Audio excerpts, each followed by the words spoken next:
Welcome to the People's History Show. Tonight we explore the history and the stories behind one of Glasgow's most iconic theatres, the Citizens Theatre. It is the best example of a drama theatre ever built and ever designed. I would come here and I suppose it gave me that love of not only this space, but this kind of avant-garde theatre. Playwright James Bridie set up the Citizens Theatre as we know it here in Gobble Street in Glasgow in 1945. It had been a Victorian music hall, first as His Majesty's Theatre, then as the Royal Princess's Theatre, dating back to the 1880s. Architecturally, it was quite flamboyant for its time, and it's had a few facelifts over the years.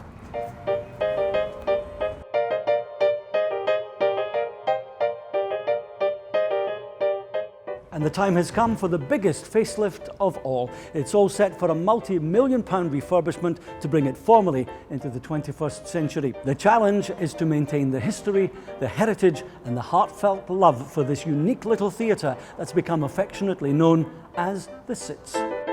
If you're a director, it feels like it's the perfect size to make work on. It's not too big and it's not too small. I've got such a long association with the Cits, and as the new build's been put into place and the thoughts about it, it's been lovely because I've had a chance to sort of reflect on what my connection with the Cits has been. The Cits is my creative home.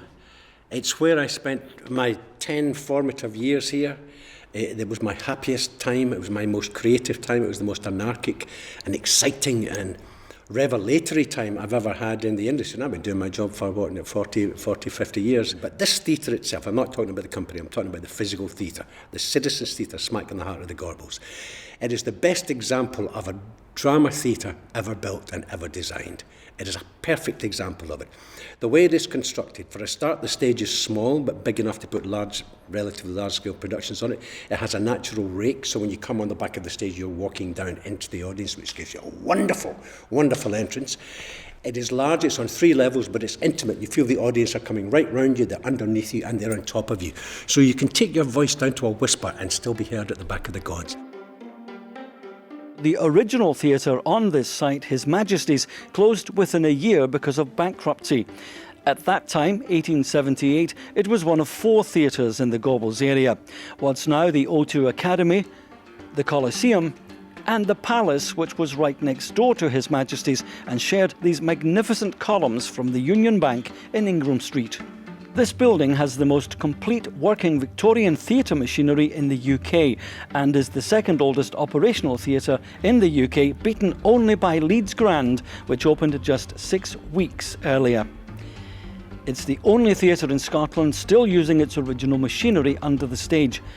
The theatre also features an original Victorian paint frame and related fly system, which is still used today to paint backcloths.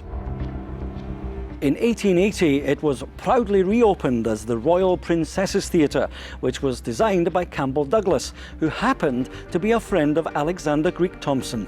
In the 1900s, the theatre flourished here in the Gorbals, one of the most densely populated areas of the country, and very proud of its theatre heritage. If you go back to the turn of the century, 1900, we had over 40 theatres in this city. We had over 40 cinemas in this city.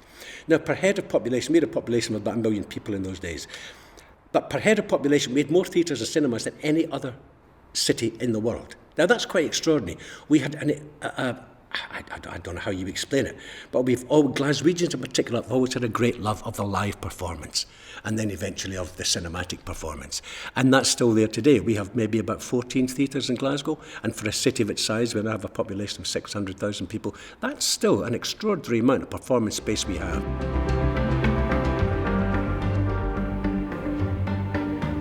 The theatre came into its own in the 1940s when James Bridie moved his newly formed Citizens Theatre Company out of the Athenaeum and into the Gorbals, giving the theatre the name it's had ever since, the Citizens Theatre. James Bridie, who founded the company, was really keen that it would be a company for the citizens of Glasgow, and that it would create work that was made for and made by the people of Glasgow. And I think it's always had that strong connection with Glasgow, and then later with the whole of Scotland and the whole of the UK. So I think it's always been aware of its audience. It's always been aware of the fact that it is in this particular part of town. And I guess that makes a difference. We're not in the middle of Glasgow, not in the city centre, but we're actually slap bang in the middle of a community and a very old area of the city. And ever since, its creation, it's been, I think, very keen to keep that relationship with its local community going. The company wanted to provide accessible ticket pricing, free previews of every show, and free programs for every member of the audience, which still happens to this day. Its main mission was to showcase the work of the very best local writing and performing talent. Giles Havergal and Philip Prowse, and then subsequently Robert David MacDonald, who set up the company and ran it for over 30 years, they had a vision, which was, let's get a group of young actors together, let's break the mould. So they took a whole bunch of us, 24 of us in that very, very first year, and we were all just fresh kids out of drama school, 21, 22 years of age. We had no role models, no senior role models. We didn't have actors of my age now acting on stage with us, so we could look to and learn from. We learnt from each other. We explored and found it out for ourselves and did it in our own way. So we weren't hidebound in any way by any kind of theatrical acting convention. We broke the mould each time we went on that stage. And that was genuinely exciting. It was like they were unleashing the energies and the talents of 24 young people and say, go out there, be rock stars. Not only was I on this stage, it was working with Giles Havergal, who, I'd always thought I'd had him at a bit of a pedestal, an extraordinary looking man apart from anything else, who, if anybody who came to the Cits during that era, he would be at the front of the box office waiting for anybody who came through that door to welcome them. And so, he just had this incredible stature, and sometimes you would see him on stage, but to get a chance to work with him as a director was amazing.